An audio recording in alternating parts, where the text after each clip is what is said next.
9th January 2007. Joshua Bell, one of the greatest violinists in the world, played to a packed audience at Boston's stately Symphony Hall of 1,000 people, where most seats went for more than $100.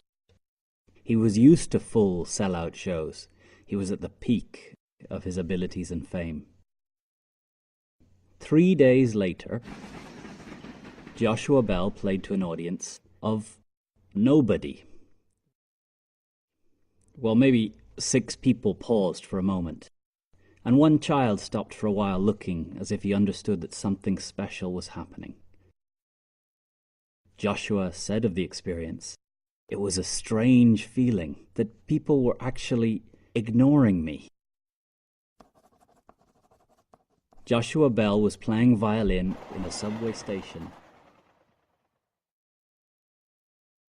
At a music hall, I'll get upset if someone coughs or someone's cell phone goes off. But here, my expectations quickly diminished. I was oddly grateful when somebody threw in $1.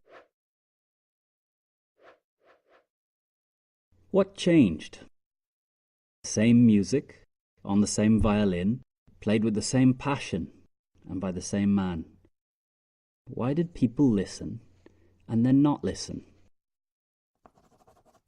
Aristotle would be able to explain. What does it take to persuade people? 2,300 years ago, Aristotle wrote the single most important work on persuasion, Rhetoric, the 3 means of persuasion. Logos, ethos, and pathos. Logos is that the idea makes sense from the audience's point of view.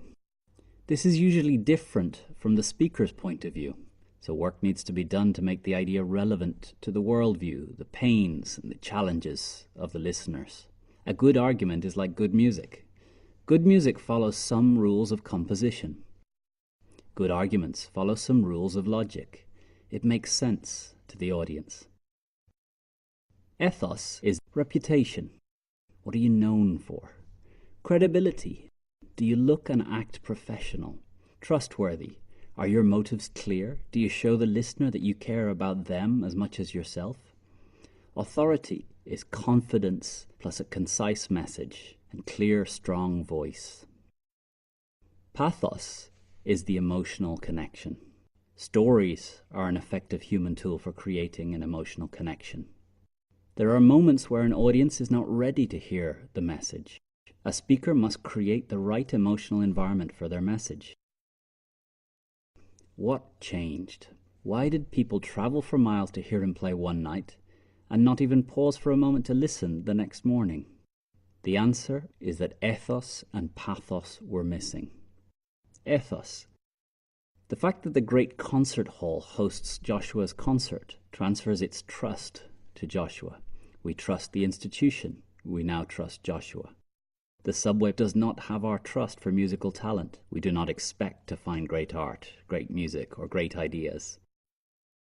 So it confers no trust to Joshua. Pathos. The concert hall is designed for an emotional bond between an audience and an artist. The subway platform is not. The hustle and movement and stress is just not conducive to the emotional connection needed between performer and listener. Logos, ethos, pathos. The idea is nothing without the rest. This is what Joshua Bell learnt on that cold January day in 2007. If you have a great idea, how do you build credibility and emotional connection?